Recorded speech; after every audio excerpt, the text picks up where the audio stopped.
Yes, sir. Yeah, check. You got me Yes, in the sir. cans? Oh, yeah. Oh, yeah. We're podcasting. Oh, yeah, for the first time. Oh, yeah.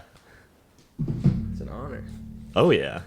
It's all mine, dude. The honor is mine. I'm happy to be here.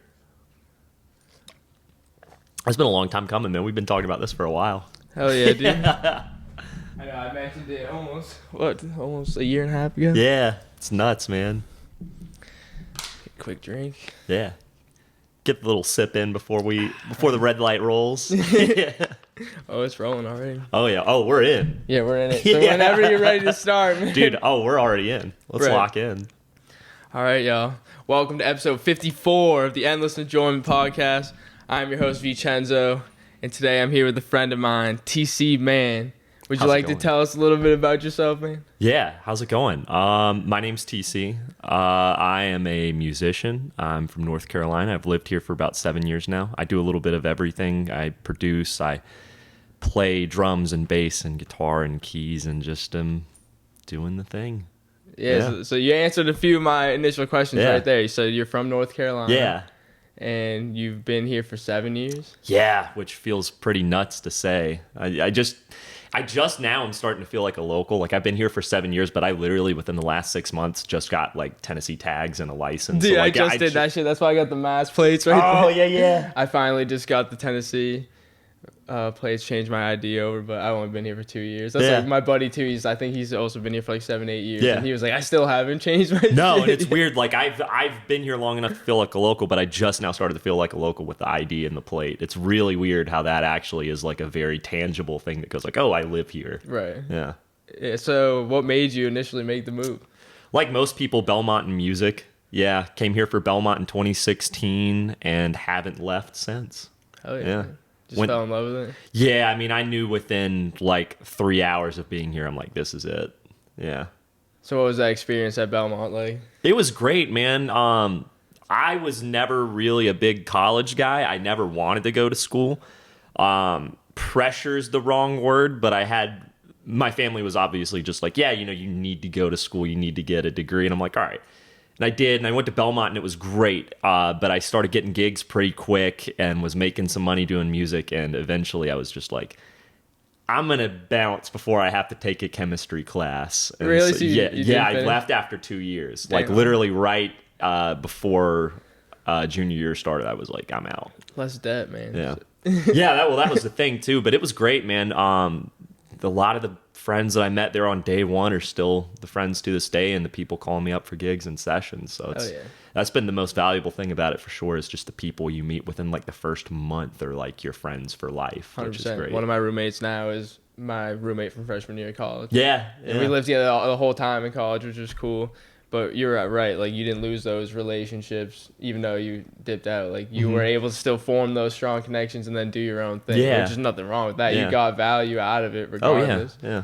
Because I always say, no matter how much debt I am in for 4 years of college, the people I met and the experiences I've had with them are priceless. Oh, yeah. Yeah. That's like the most valuable thing about going off to school, is the social aspect of it and just meeting people and kind of getting the connections in.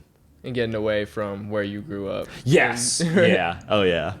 Which, so I have a love-hate relationship with where I grew up. Like, I'm sure like most people do. But now it's like only like good things when I go back there, because you never get to go anymore. Yeah, that's kind of the natural cycle, I feel like. It's like when you're there and living there as like a teenager, regardless of where you live, it's always just like a race to get out. And then as you get older and are on your own, you're like, oh, no, there's some really nice parts about going back. And it's always nice. It's like oddly therapeutic going back for me in North Carolina. For sure. Yeah. So what was it like growing up there? It was great, man. I mean, again, looking back, it was a lot better. I look back on it with more fondness than I did there, but it was nice, man. I mean, it was a place where you kind of had to make your own fun. So it was like music and gigs were there, but it was just like if I wasn't gigging or doing that, it was kind of like you're just going and hanging out in the woods with friends. Right, yeah. But it was nice, man. There was a little bit of a music scene there too. And the cool thing about it was that I was one of maybe like 4 or 5 kids in a 30-mile radius that played music. So I was getting gigs pretty early on, like 14, 15. I was the only person under the age of like 40 in my town that played drums. So like I would be gigging in like Southern Pines, North Carolina, and Pinehurst in my hometown, and had a band with other kids the only other kids my age that were musicians. So it was a great experience just being able to do that and kind of monopolize being like a young musician in a rural area. So Right, so you've been playing for a long time then. You're playing for years before that as well. Yeah, I've been playing since I was like 11. I started out on drums and then would just progress to other stuff. I would like steal my brother's guitar at night and just stay up and learn Metallica songs. And I didn't have much of a life until I was about 16. So like my early middle school and early teens, I was just locked in a room playing System of a Down songs for about 4 or 5 years. Damn, dude. Practice makes perfect. Yeah. That definitely paid off now that you're still doing what you love to do. Yeah, I mean, I think the time spent from like 11 to 16, I mean, where I was just hunkering down learning like Rush songs and Pantera and Metallica. I mean, that's the time that really like made me the musician I am today, I think. So it was definitely challenging at that time, wasn't it? Oh, yeah. I mean, I'm like 13 years old with no formal music training trying to learn La Via Stragato by Rush. I'm just... But yeah, it was very challenging, but it was great. I feel like I was able to kind of make up my own game and make up my own rules. And I think I laid a lot of the groundwork for the musician I am today from that period. Sure. Yeah. It's interesting to hear about, man. So I got some notes. Oh, so yeah, okay, I guess we'll bring it back to, so we met at Ascend Amphitheater. Yeah. We were both working at the VIP tent. Yeah, we did. Summer of 2022. That's when I had moved down a few months prior to that. And we were just working together. You were running the VIP tent. Yeah, handing out wristbands, with handing Doug. out Shout out Doug. Yeah, oh man, where is that, man? Where is he? But yeah, so then I would be working security over there, and it was fun. We would just be chatting it up for hours because we'd be there all night. Yeah, once the show starts, we'd literally just be listening to whoever goes on and just shooting shit and just hanging out. There's so much downtime. That was a fun job. For sure. I know I haven't worked security shift in over a year now since I started working at the dispensary. Yeah. But that's like, dude, damn, I haven't really seen you in like a good year or so. I know, man. It was funny walking in and seeing you. It was a good catch up. Dude, that was such a fun gig working at Ascend, man. We saw some great shows. Some great shows. Yeah, and that wasn't the only place I was working at. I was working at a few other venues too. Yeah, I heard that, man. I mean, that's Nashville. Everybody's got like 4 or 5 jobs. I was bartending and working at Pinewood and doing all that good stuff, man. Yeah, I remember you telling me you had a few jobs. So you're still bartending, right? Yeah, I do freelance stuff. If you need a bartender for any bar mitzvahs, any birthday parties, corporate events, call me. I do like freelance stuff for private parties and everything, and then I work at City Winery as well on top of music. Oh yeah, because I remember I went to a show at City Winery once, and I think we saw you work. Yeah, there. what show was that? I think that was Jizza. Yeah, oh, dude, that's right. Dude, that was a good show. That was badass. He was like an hour and a half late because he was playing chess in his hotel. It doesn't surprise that show. He's like a chess master. Like he's nationally ranked for chess. And his meet and greets are literally just you go and you pay to play chess with him. And so he had one guy who came who was like really good at chess, and he was just like, let's just keep running it back. And he ran it back with this dude for like an hour and a half, and that's why he was late to that show. Dude, the band that opened up for them, Mount Worcester, yeah, they were fucking dope. Yeah, I'd still like listen to their shit. They put out an album recently. Yeah, they're super funky. Yeah, they were great, man. That was a great show. That was one of the better shows I've seen at the winery, actually. Right. I've been waiting for something else to like go over there to like check out another show. Yeah, well, that's the thing. The shows that are really great there sell out so quick. Like last week, Tyler Childers popped in. And it was incredible, but it sold out in like 5 minutes. It sold out like as they announced it. Right, so you got to be on top of that shit. So that's like, but back to that summer 2022 at Ascend, that's when we had started talking about doing a podcast episode, and it didn't happen until recently. Like I always do that. There are plenty of people I still haven't got on the pod that I've said like I would love to have you on the pod, and I sincerely mean that anytime I say that. But there's just so much. So many people that I'm trying to get on, and also like I'm also doing many other things other than the podcast. So it's all in due time. If I've ever said that to you, I genuinely meant that. It's all in due time. Who are like the dream guests? Like who are like the Mount Rushmore of dream guests for the pod? Oh man. Like you get the genie lamp. Kid Cudi. Yeah. Lil Wayne. Yeah. Oh, dude, we getting Wheezy on here. Drake and Wiz Khalifa. Like those four. If I could interview those guys and just hang with them and eventually, hopefully, work on music with them. That'd be the dream. Those are like four of my favorite artists ever. Yeah, that'd be nuts, dude. Getting Wheezy on the podcast. That'd be nuts. He does his own podcast, I'm pretty sure. He's got a podcast? I think so. I gotta check that Apple out. Music, I think. I gotta check that out. And I know Kid Cudi said he's been trying to start his own podcast. I wonder if we'll see that this year. I feel like everybody's got podcasts now. It's really funny to see it blow up now. Right. It's really cool. I'm here for it. I don't listen to the radio anymore. I listen to like exclusively podcasts in the car. Right. It's great. Especially if you're in a long drive or like like a security shift where I would be placed somewhere where like I'm not interacting really with anybody and I'm there for hours. Yeah. So, like, pass the time, listen to a 3-hour podcast of like Joe Rogan and Post Malone shooting the shit, dude. It's fucking... I heard that that was wild, dude. Just them talking about aliens and Bigfoot. That was nuts. Right. They did two of them. They did one in 2020. They did one recently. So I love both of those. Like just hearing interesting people like that talk and get to hear more like behind the scenes stuff, like what goes on in their life and more just casual conversation. Yeah. That's the best. So that's why I started this, because I love listening to podcasts, and there's also a lot of artists that I'm friends with and want to support, and also can at the same time promote my brand and talk about what I got going on as well. Yeah.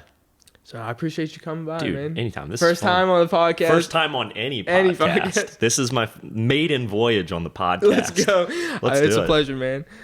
So what you've been up to really like since then, since I've seen you, like what are some big things that have happened? Yeah, I'm just kind of the same old, man. Just working and gigging. I'm right now in a little bit of what you would call a transitional phase.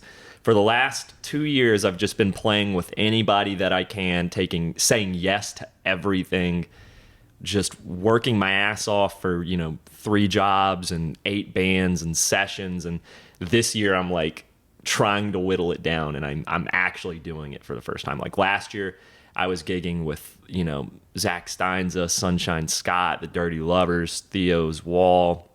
And this year I'm kind of taking some time to shrink everything and do my own thing and still do sessions and still produce and still gig out there, but just not spread myself so thin. And so it's been really nice so far. Like even the first month doing it, I already feel like a lot more at ease and less stressed and less frantic. And that being said, like today I'm like podcast, then going to the studio and doing all that. So it's still busy and hectic, but just kind of whittling everything down. It's been fun, but it's also, just prioritizing myself a little bit and kind of knowing that I can still do what I want to do without spreading myself so thin, which is really nice. But that was kind of a weird long tangent. To go back to what you were saying, between Ascend and now, it's just really just been gigging and session work and bartending. So just kind of doing the thing, keeping the lights on, still being creative and doing as much as I can with whoever I can. Hey, time's been flying, dude. Dude, it has. It feels like Ascend was like 2 weeks ago. Right? Like it literally feels like 2021 was 2 weeks ago. It's damn near. Ascend's damn near 2 years ago at this point. I know. It's been nuts. But yeah. So you said you just mentioned like you've been playing with like several bands. Yeah. A lot of groups. Just doing some road work, doing session work, production work. And yeah, that's kind of the MO. Just a lot of bass stuff. 90% of the work I get called up to do is bass, which is fun. And I feel like out of everything I play, bass is the best representation of what I do across the board, because it's you can take the percussiveness of drums and the melodic aspects of guitar and vocals, and then you can kind of combine it in a weird way where I have this weird approach to playing bass. It's kind of melodic and percussive. My guys are like Paul McCartney, Les Claypool, Joe Dart, Stanley Clark, Victor Wooten, Jocko, and all these guys that kind of play bass outside of the conventional box, where it's not just playing like these little single root notes, where you're doing more melodic stuff up and down the neck and doing chord voicings. And I feel like that's my calling card. I feel like I feel like out of everything I do musically, the thing that I have a sound for is bass. Like everybody is just trying to find their like one thing. Like I've always thought that like the greatest players, regardless of what it is, are the guys or gals or whoever can play one note or hit one drum and you instantly know who it is. And I think I think I'm starting to figure out what that is for me on bass, which is nice. That's your strong suit right there. Yeah, I think so. Yeah.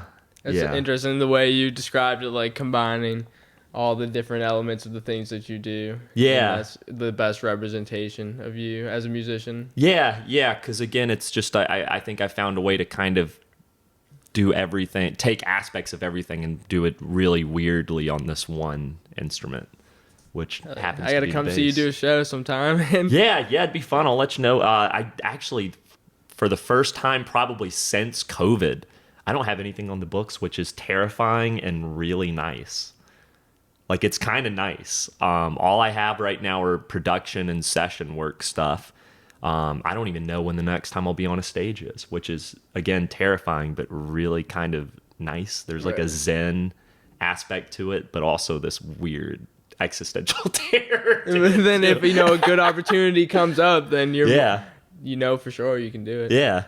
But yeah, definitely let me know whenever you do that. Absolutely, man. And you said you've been doing some road work too, so you've been traveling a little bit? Yeah. So like last year I was gigging pretty heavily with a few artists and ended out the year with Zach Steinze, who's, in my opinion, one of the best singer-songwriters in Nashville. Definitely the most talented that I've met. And we did this run like Virginia Beach and some shows here. We ended up doing the end. We did Virginia Beach, 200, 400 seats, which was a great way to end the year. And it was just kind of a lot of that with Sunshine Scott and a bunch of other people that I've been playing with. Yeah. Oh, yeah, dude. Another question. So out of in Nashville, what's one of your favorite venues to play at that you played at over the years? Oh man, that's a great one. God, there's so many. I feel spoiled being a musician in Nashville for, obviously so many reasons, but the fact that there's so many just incredible venues here is definitely one of them. I love the End. I've played the End more than anywhere else in my 7 years here. I've played that room more than anywhere else in the world. So that's definitely going to be up there. Brooklyn Bowl's phenomenal. Brooklyn Bowl's one of the best sounding rooms in town, and it's just fun too. And it's one of the only places where you can just be playing a song and then you just hear somebody bowling, which is fun. Like that was an interesting thing. I was playing there with Matt Sahadi, who's another really great singer-songwriter. Shout out Matt. And we'd just be playing and then you just hear somebody bowling. It'd just be like a slow song. It'd be like a slow singer-songwriter, story-driven song, and you just hear somebody celebrating a turkey. Go. Yeah. That's my funny. And then, those are probably my two favorite. The End, if I had to pick one, it would probably be the End, just because of all the history. The White Stripes started out in that place. Mastodon, Paramore, so many of my favorite bands have cut their teeth in that room, and that'll be a place where I look back on and I'm like, yeah, that's a good place to kind of prove your worth and keep doing the thing. Dude, so you said something really interesting. You said you hosted an open mic at the dispensary. Yeah. What is that like? Because I can imagine, I know what open mics are, and then you're just at a dispensary. There are just people ripping dab rigs and just going out there and singing songs. Yeah, pretty much.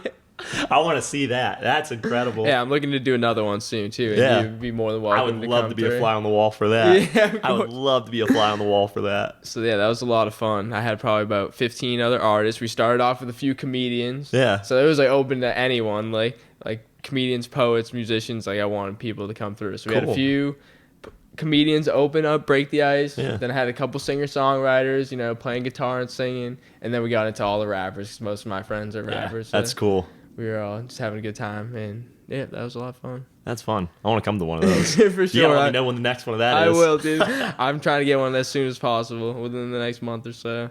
And then also, as well as doing the podcast. Yeah. Promoting the music I already have out, because I have a ton of music out. The new album, Yes, Life is Hype, is out now. Oh, yeah. About to drop this new merch, too, so you can check that out. That's huge, but enough about me. You're talking a little bit earlier too about some of your influences in music and your playing style, or who you've gotten inspiration from. Who else have been major influences in your life?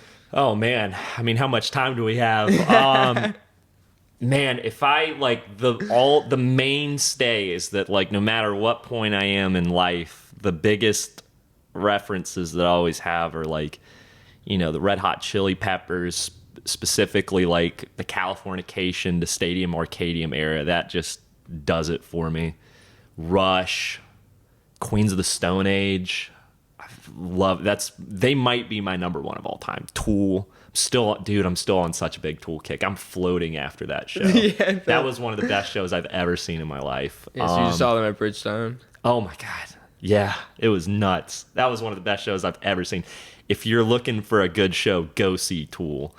And then, you know, I like Led Zeppelin, the Beatles, obviously. And then it just kind of fluctuates on a week by week basis for, you know, the heroes, man. Like I feel like I'm always listening to different people and getting into new artists. Like I was telling you, I'm after years of having every musician friend tell me that I should get into them, I'm finally getting into Ween and Radiohead. So I've been listening to a lot of them.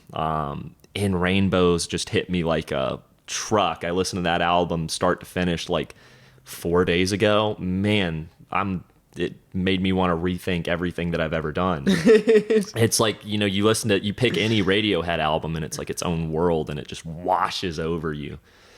And I it just makes don't you know much about them, so I should dive into that. Dude, In Rainbows, Moon-Shaped Pool, listen to it start to finish. It'll make you rethink everything you've ever done and everything you want to do. The production on it is so good. It's just, it takes music, which you think you know very well until you actually put that on. It's like, oh, I know nothing. These guys are thinking about this shit in a completely different frame. And it's so inspiring, man. And I'm so late into the game on it. But yeah, that's who I'm heavy into now. You get the rest of your life, dude, to keep discovering new music and, you know, revisit things that have already been released. Yeah. Like, I really didn't get into, like, classic rock into, like, college, because I took a history of rock class. Yeah. And that opened my, you know, world up to, like, the Eagles, Fleetwood Mac and shit. You know, like, I had heard songs from them before, but, like, to really, like, learn about them and dig into some of their other music was awesome. Like, and dude, I mean, what's better than the Eagles? You're Not like, much, dude. You're driving and you're rolling the windows down and Life in the Fast Lane comes on. Take it to the limit. Whew, One dude. of these nights. One of these nights. Dude, I don't care who you are or what you're doing.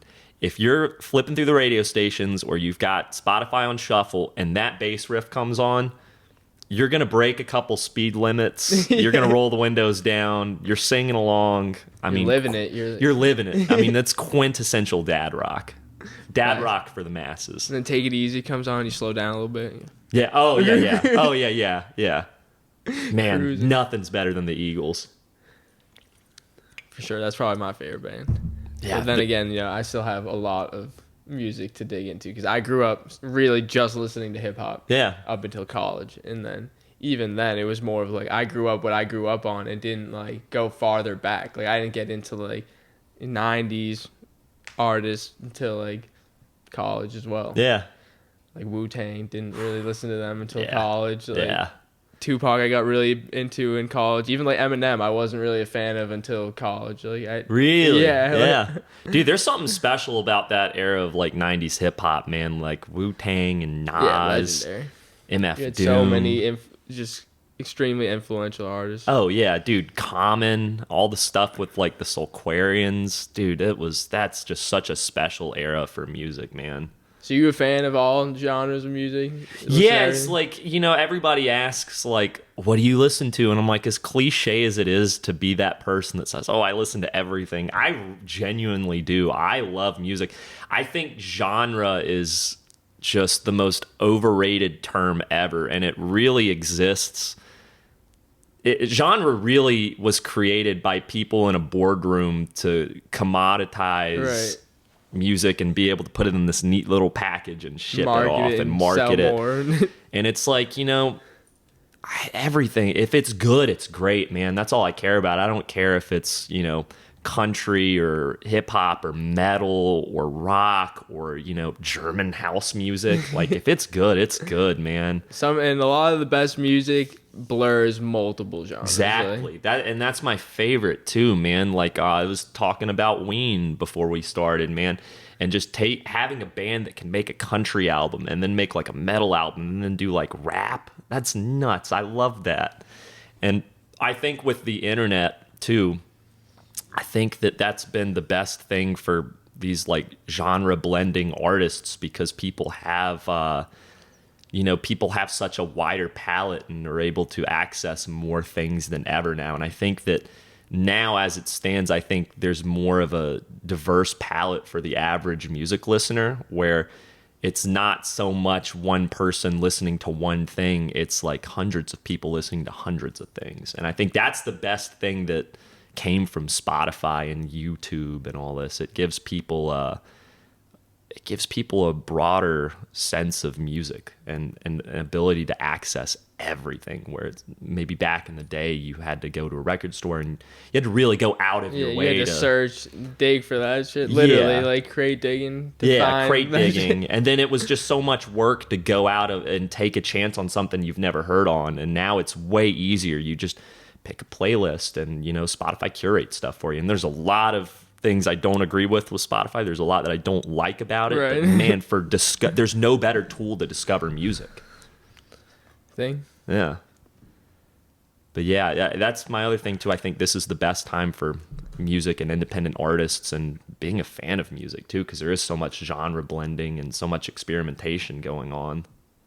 For sure, man. Some of my favorite artists are, you know, blurring those lines, and even myself, I try to, like, with my new album, is kind of, you know, it's pop, dance, I'm rapping, like, it's like blurring these lines of and then who's to say, like, what is it supposed to be? Oh, you're rapping, so it has to sound like this, or this is gonna be dance, you can't be rapping like that. Like, I'm gonna do whatever the fuck I want to do. That's the thing. And it's like, nowadays it's like, not only is that like welcomed, it's encouraged. It's like, go for it. We want to see people that can do a little bit of everything and try something new and try something new, make your own sound with it. And that's the other thing with music now too, is that everything's been done that's been done. And so that's a really liberating thing, but also an extremely terrifying thing too, to think of like everything that everyone's ever heard has already been done. So what are you going to do to change things up? You're going to blend stuff. You're going to make some new shit up and hopefully surprise some people and surprise yourself in the process. That's the best part about music and creating. When you get excited about it yourself and you're like, I didn't know I could do that. Like, oh shit. There's no better feeling than like coming up with something and going like, what the hell is this? And it's just like, I don't know what this is, but it's exciting to me. And if it's exciting to you as a creator, then it's going to excite somebody else statistically. So, hell yeah. And at least if you can enjoy it and the people that you're working with on it can enjoy it, then it's like, what else really matters? Absolutely. You would like it to resonate with more people in the audience, but are we really making it for the audience? Yeah, exactly. And I mean, not to be the guy on a podcast that quotes Rick Rubin. Dude, I was just going to quote Rick Rubin. Yeah, it's like everybody that's listening to this that is a creative person and has read The Creative Act knows what I'm about to say. But it's like Rick Rubin has that great quote where he's like, the audience should come last when you're thinking about music. Like, it should first and foremost be, what are you as the musician, creator, writer into? What fits the song the best, and then there's a million other things between you, the song, and the audience. Right. Yeah. And what most likely is going to resonate with the audience is something authentic, true to you that you made. And I was literally just going to quote Rick Rubin too, because me and my buddy had watched he showed me this clip from a podcast where Rick Rubin was saying that, like, art is like a journal entry. Like, who's to say that your journal entry is not good or it's not right? It's like, this is shit's my writing is my experience, it's true to me. Who's to say anything else about it? I've heard a million songs that I don't like, but I can tell that they're true and they had great ideas and it was made from an honest place. And even though it's not for me and I don't like it, I can still take it for face value and enjoy it as somebody's expression for some feeling or thought that they had at one place in time. Right. So yeah, when he showed me that clip, that really just like resonated strongly with me, and I should read that book as well because I've seen some great Rick Rubin interviews, and I should dive deeper into. It is that book is so great, man. If I have not already lent it out to somebody right now, I'd be like, dude, I'll just let you borrow that book. I read it in a week, and I haven't had it at my house since because I've literally just been lending it out. I've lent it out to like 3 friends so far. It is so good, and it's not like. And it's really interesting, too, because I was pissed off at the book for a little bit when I was reading it because I expected it to have this, like, kind of structured format like a normal book would, like in chapters, and he's talking about specific things and experience, and it's very abstract. And you get about 70 pages in, and you're like, oh, this is the whole book. It reads almost like kind of medieval philosophy or like Buddhist philosophy, and it's very abstract. You could read the book backwards and you would still get everything out of it because it doesn't follow this linear narrative. It's literally just like each idea he expands on is like 3 pages and it doesn't really connect to each other. And you could open up the middle of the book and read 3 pages and then go to the front of the book and read 6 pages and it would still make sense. Well, if you ever get your hands back on it. Dude, I will. You got it, man. It is great. Anybody out there who hasn't read it, if you do anything creative, regardless of if you're like a musician or an actor or a writer or a sculptor, anything at all, read that book. If there's one thing you listen to me say from this podcast, read The Creative Act. Hey. So you said after this, today, you have a studio session. Yeah. What's like a current project you're working on? Ooh, all right. I'll give you the scoop. So I've not so secretly been working on my first project for myself. I've been a hired gun for the last 7 years in Nashville, and I've been writing and been producing and have wanted to do something for myself. And I've never done it. And so this year I'm finally taking the leap and doing it. So I've got about 25 songs that I've been working on and written on my own and played most of on my own. And we're in the finishing line of it. We finished vocals yesterday and we're fleshing out and getting it ready for some pre-production mixing today. And that's kind of been my sole singular focus since, I would say, November, December is getting this project over the finish line. It's very fun. I don't have a name for it. I don't know what I'm going to do with it yet, but I'm going to finish all these songs and figure it out as we go. It's something that I don't think anybody's ever heard before. I don't think it's going to be anything that anybody expects from me.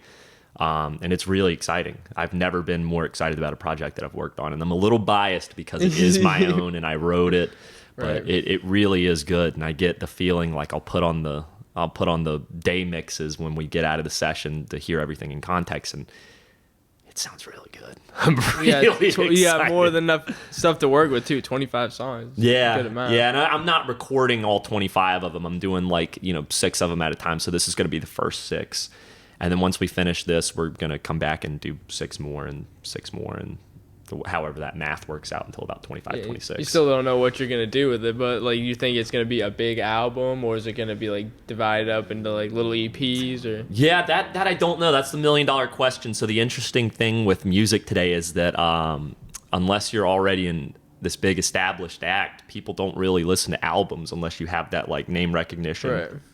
But I like albums. I've always been an album guy. My favorite thing is to just go and listen to something start to finish as a collected body of work.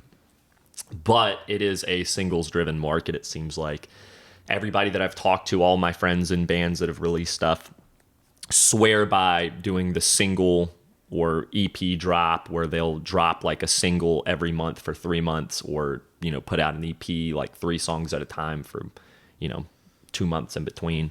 So I don't know. Another thing with me and the engineer, who is the drummer, Scott Harris, I just told him, I was like, let's just finish this and make it as good as we can and worry about how we're going to release it when it's done. Right. I wanted the sole focus to just be recording it and getting that ready to roll. And then once we have that, then we'll worry about distribution and release and marketing. But Yeah, because I'm so not oriented. My brain isn't oriented in like the marketing aspect of that. So. Right, you're in the music. That's so living, breathing that. Yeah, so once these songs are finished, I'm just gonna take it to people and show it or shop it around and just say like, what do you think? If these were your songs, how would you go about it? And then kind of formulate a release strategy from that. Right, and then if like maybe an idea though for a project or an album like comes along the way, because that's like to me, I have several like mixtapes and albums where, you know, people I've been told like, oh, you shouldn't put that out, you should release them like all the singles or whatever. But like that's just me as an artist. Like I care more about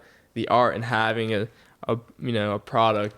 Yeah. Rather than like how many streams it's gonna get. Yeah. And like, you know, that's like just the difference again between like art and commerce. Are we trying to make something that's like true to us and like what I have the idea for? Or am I just gonna cater to the audience and try to get as many plays as possible? Yeah, it's a weird dance to balance too, because you can't really have one without the other, it seems like. And I mean, obviously you can. There's a lot of people that are making some of the best music they've ever, or that anyone will never hear in a basement, and they just do it for the pure joy of it, and they do their thing. And there's plenty of stuff out there that's heavily commoditized and all that. So it's just kind of finding the balance. It's a weird thing, and there's no right or wrong way about it. Every artist will have their way of doing it that works for them that might not work for other people. It's very tricky. Yeah, I'm looking forward to hearing your new music, dude. That's what I'm excited. I'll give you a sneak peek of it off air. Oh, I'll give you a peek of it off air. Oh, cool. Yeah. Oh, yeah. Hell yeah, man. So, one last question for you. What are your goals looking like for the rest of this year? Oh, man. That's a great question. Goals for the year. I would say to continue prioritizing myself, doing everything that I want to do with minimal compromise, regardless of if that's music or, you know, anything going on in the personal life. Just, you know, prioritizing myself, not stretching myself so thin, trusting my gut more with everything. You know, I run, and so continuing to run and continuing to stay busy doing music and put this project out this year. I really want to have something of my own out there. So that's kind of the goals, is to just continue keeping the ship on course and keeping it off the rocks. Right, you just gotta take care of yourself in the meantime. Yeah. So what are some things that you do to like rest and recover from, you know, music or working out, or like what are things that you do to take time for yourself? You know, I always struggle with allowing myself to have free time. I've always had this, I almost hate to say this because it sounds corny as hell, but I've always had a shark mindset where it's like, if you're not swimming, you're sinking. Right. Yeah. And it's just, you know, that's not that true to an extent. If you do that, you're going to burn out, and I have burned out a little bit. And, it's just allowing yourself to take time to take time. You know, at the end of the night, if I want to just sit and do nothing and go down a YouTube rabbit hole, I can do that and not feel guilty, which has been something that I haven't been able to do until recently. So if I'm winding down, I like cooking a big breakfast for dinner. That's my guiltiest pleasure. I love a nighttime breakfast. What are you cooking up? Like eggs and bacon, pancakes? What we got? Talking eggs, always scrambled. A little bit of cheese in there. I'm talking bacon. Talking some hash browns. Maybe some veggie sausage. Some toast, peanut butter toast. I like a good. No jelly? No, I'm not a jelly guy. I'm not a jelly guy. I don't dislike jelly, but it has to be like fresh, like farmer's market preserves. I'm a peanut butter toast guy. I know that's kind of crazy. I love peanut butter toast. Sometimes if I'm feeling fancy, I'll fuck up a bagel and lox. I'll get some Trader Joe's everything but the bagel seasoned smoked salmon. Put that on an everything bagel, cream cheese, little air fried potatoes. Whoo, it's good. Yeah. Sounds good. I love salmon. Little breakfast for dinner. Throw on a movie. I'm a big movie guy. But normally, like, if I'm winding down, there's just nothing better than just going and plugging into my little shitty Scarlett interface in my bedroom and throwing on a Logic drum loop and just playing along to Logic drums. I adore Logic. It's the best thing for, like, I don't have a studio set up at my house, but it's the best thing you can get without like having a studio setup, where you could just plug into an interface, go through some tiny little monitors, and have really good sounds to just mess around with and write. So I love that. I love writing at night. I'll do that too, which kind of is a weird way to unwind after doing music or anything. But that's, it's what I enjoy doing. Still the kind of most. work, but you just can't put like a lot of pressure on it. You just kind of like see what ideas come. Yeah. If you get excited about anything. Yeah, or and like, that's the other thing too. I always felt like if I was sitting down to write, if I walked away from it without anything, without coming up with an idea, I would be pissed off. And now I'm just more able to sit down and say, like, let's just see what happens. Let's attach a key to the kite and fly it out in the lightning storm. And if I don't catch anything, and if that lightning doesn't strike, that's okay. But you kind of have to do that every day. For it eventually to happen. You're not going to get an idea every day. When it happens, it happens. Yeah, when you might get some ideas every day, but an idea that you want to fully see through and bring it to the end and a finished product. Yeah. That's a good way of explaining it. Yeah, so that's my favorite way of saying it. You got to go out there and just do it to do it, and eventually yeah, you got to go out there and fly that kite, and it's not going to catch lightning every day, but when it does, man, it's great. It's great. It's a feeling I'll chase for the rest of my life. Right. That's also where I'm at too, I guess, was like always thinking about what's next, and then trying to at the same time enjoy the present moment and work on what I have in front of me. Yeah. Whereas I was like, even then, like I just said, I put out an album, I'm like, what's next? Like, yeah. And that's always it's all a balancing act, man. It's all just this weird dance, and you always have to have time to think about what's next. But the biggest thing for me is like taking time to slow down at the end of the night or in the middle of the afternoon if I need to, and go like, what's now? And give yourself an hour or two to not worry about what's next, because that's been such a big thing for me. And it is important, and you got to do it, but just kind of slowing down and asking myself what's now, that's kind of been the thing I've been doing for the last couple months. And I think I kind of know. I think that's good. That might change tomorrow, but who knows? Oh yeah, man. Yeah. I'm excited to see what you got coming in the future. Wish you all the best of luck, dude. Hell yeah, dude. Thanks for coming on the podcast. Anytime, man. Train by day, endless enjoyment podcast by night, all day. All night. Yo, so yeah, we'll definitely, once you like release a project, sometime later this year, we'll have you come back on. Let's do it. I'd love that. Talk about it. Yeah. Hell yeah, man. It's great catching up with you. Likewise, dude. Good. Hell yeah, dude. His first appearance on any podcast. Oh, yeah. TC Mann on Instagram. Yeah, where else?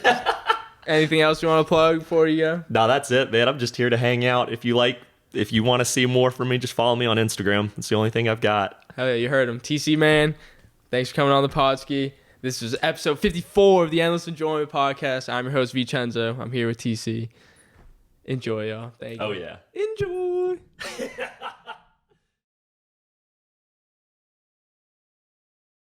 If you pass a Buc-ee's, hit it up. Buc-ee's is phenomenal. Buc-ee's is the best thing to happen to touring musicians in the South in probably ever. Right, I've only been there once, but it was fucking awesome. It's great. And it's like, oh man, it's just like a Walmart. It's just like its own like sovereign nation. Like you go in there and you feel like you're in a different world.